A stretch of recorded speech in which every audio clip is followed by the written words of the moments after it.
Shalom Bapak Ibu Saudara. Oke ya, pada kesempatan kali ini saya akan membahas mengenai kasihilah musuhmu ya. Jadi poin ini pada saat kita bisa membaca tadi di Matius pasal 5 ya, tadi dibaca 33 sampai 48. Ya, sebetulnya banyak yang bisa kita baca tapi supaya tidak banyak yang bacaan yang kita mau baca hari ini, jadi saya batasi ya.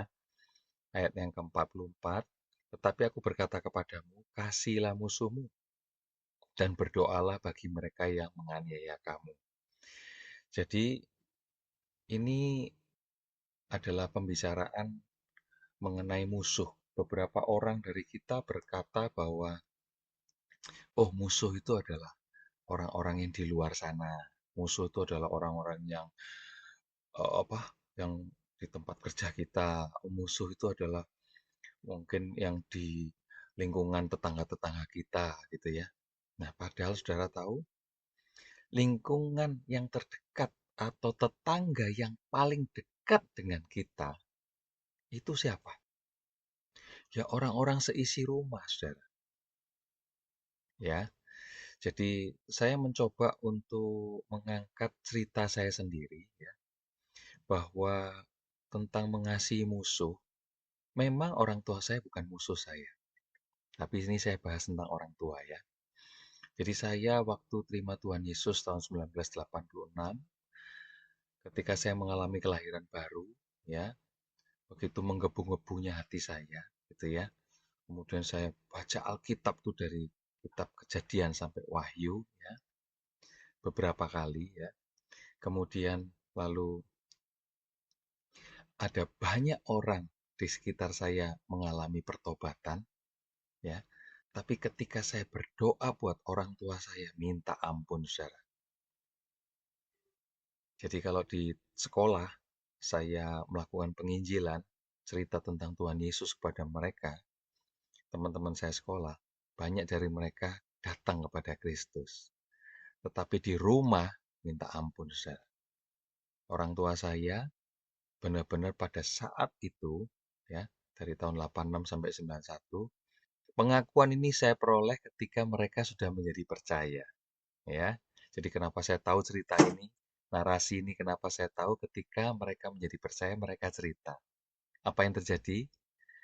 Saya pada saat mau datang ke dalam persekutuan doa, saya dilarang. Karena tahu kebenaran firman Tuhan adalah hormatilah ayah dan ibumu, ya. Maka pada saat itu pembelajaran kami pada saat itu sebagai murid Kristus ya sedang dimuridkan ya, oleh kakak-kakak kelas kami ya termasuk beberapa hamba-hamba Tuhan ya. Di antaranya ada Pak Daniel Alexander ya, ada Pak Yeremia Rim, ada Pak Nehemia Soeharto, ada Pak Andreas Yosef, ada banyak beberapa hamba-hamba Tuhan yang membina kami pada saat itu. Jadi termasuk Pak Nathanael Chen ya, Koki Chen ya, dan kakak-kakak kelas yang luar biasa pada saat itu. Mereka mengatakan, kamu tetap diam di rumah, ikuti apa yang mereka larang. Mereka bilang, nggak boleh ke persekutuan doa. Saya juga diam di rumah. Tapi setiap kali ada acara, saya mesti ngomong, Pak, Ma, bolehkah saya pergi ke persekutuan doa? Nah, kalau hari Minggu, Pak, Ma, bolehkah saya pergi ke kebaktian? Itu ya. Begitu mereka jawab, tidak boleh, kamu harus diam di rumah. Ya, saya sedih ya. Tapi waktu itu saya juga diajar untuk menyerahkan semua kesedihan saya. Supaya hal-hal itu bukan menjadi sesuatu yang palsu di dalam diri saya. Kerinduan saya itu bukan sesuatu kerinduan yang dibuat-buat karena ingin kumpul-kumpul sama anak-anak muda. Ya, tapi karena betul-betul punya kerinduan kepada Allah. Jadi waktu itu saya mendapatkan pengertian juga bahwa sebetulnya pada saat di rumah kita memuji dan menyembah Tuhan, kita baca Alkitab, itu sudah merupakan sesuatu yang membuat kita terus disegarkan. Tapi perlu kumpul, karena kumpul itu adalah berbagi tentang apa saja yang kita dapat secara individu, gitu ya. Jadi akhirnya Apa yang saya alami? Saya mengalami aniaya, ya, dari musuh saya. Siapa musuh saya? Pada saat itu musuhnya adalah papa dan mama saya. Adik saya juga, ya. Tapi begitu 2 tahun, adik saya mengalami pertobatan. Dia sudah bukan musuh lagi. Dia bersama-sama dengan saya berdoa buat orang tua kami, gitu ya, papa dan mama. Dan apa yang terjadi?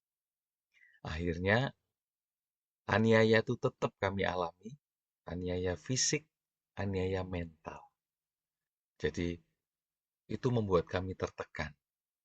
Tapi apa? Selalu baru setiap pagi, besar setiamu Tuhan, besar setiamu. Rahmatnya selalu baru tiap pagi. Itu yang memberikan saya kekuatan untuk saya tetap diam di rumah saat tidak boleh pergi ke persekutuan doa atau kebaktian.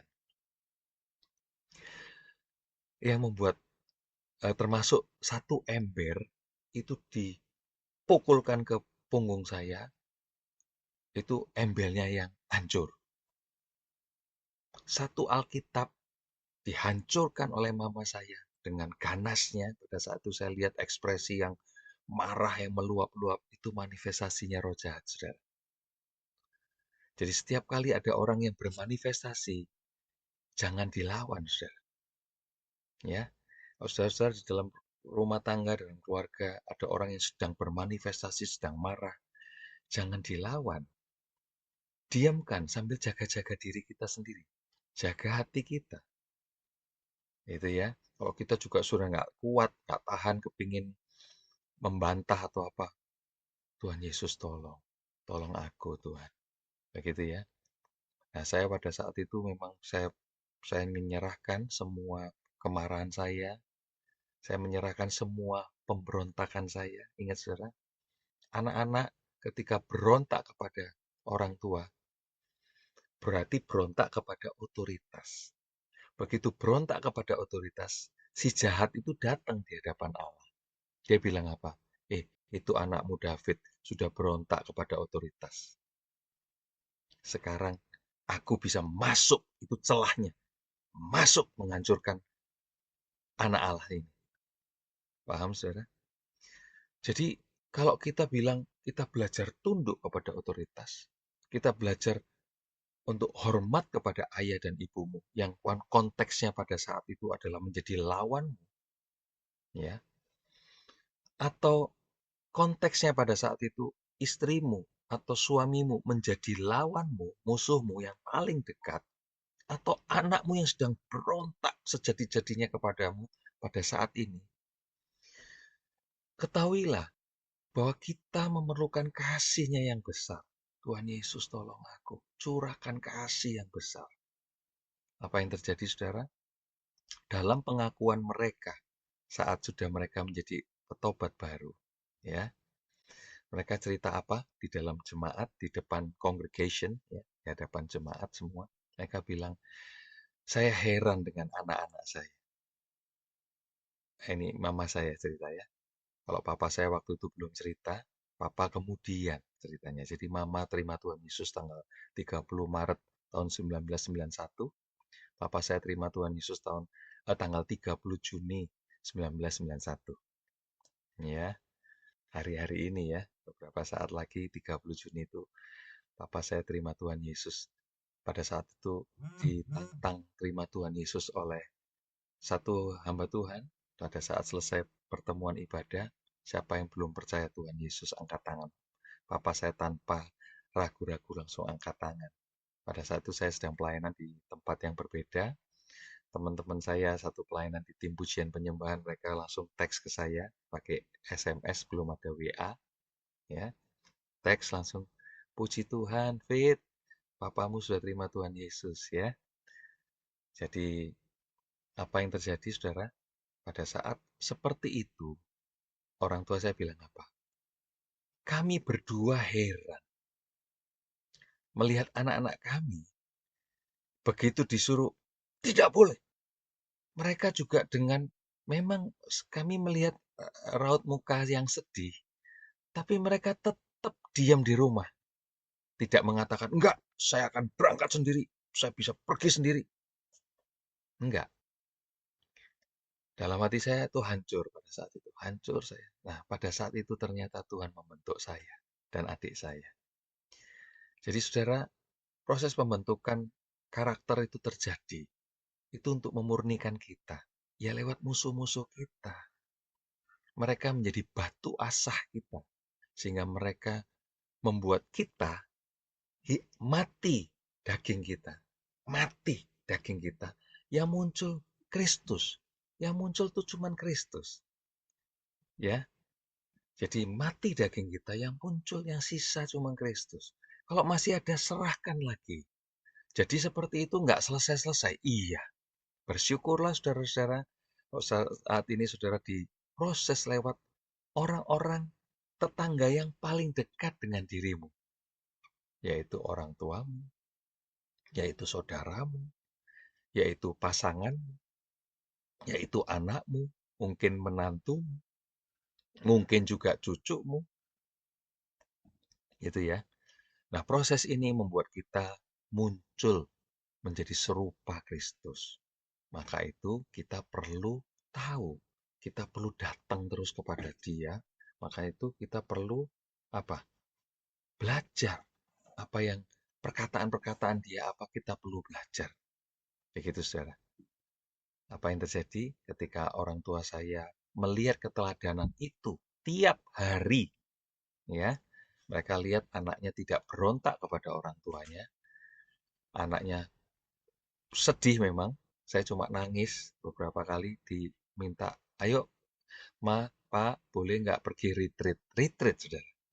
Ada yang retreat 3 hari 2 malam, ada yang retreat yang besar, tapi pada saat yang acara-acara besar, kakak kelas saya datang, minta izin kepada saya, saudara. Minta izin kepada orang tua saya untuk saya bisa ikut. Dan akhirnya orang tua saya heran. Dia bilang, kok aku mesti ngasih izin? Ya, seperti itu, saudara. Ya, mereka akhirnya lihat bahwa anak-anak muda yang bergerak bersama-sama, mereka tahu bahwa mereka punya kerinduan datang kepada Tuhan. Tapi orang tua saya juga tahu bahwa dirinya dipakai oleh si jahat untuk menghalang-halangi. Mereka sadar ketika setelah selesainya, ya. Tapi ingat, kita tidak melawannya dengan apa? Tidak sesuai dengan yang firman bilang. Kita belajar berpadanan dengan apa perkataan-perkataan Tuhan. Jadi seperti itu, saudara, respon yang benar. Jadi mengasihi musuh, memberi makan musuhmu, berdoalah bagi orang yang menganiaya kamu. Mungkin mereka tidak menganiaya secara fisik, tapi mereka menganiaya secara mental. Orang tua saya juga mengata-ngatain saya gila dan sebagainya pada saat itu. Mengatai saya orang tidak normal pada saat itu. Jadi mungkin secara mental saudara mengalami tekanan. Tapi apapun itu, saudara, kesempatan kali ini saya mengajak saudara untuk berpikir, merenung, meditate the word of God. Bilang bahwa aku mau respon yang benar. Semuanya itu tidak bisa tanpa kasih Kristus, saudara.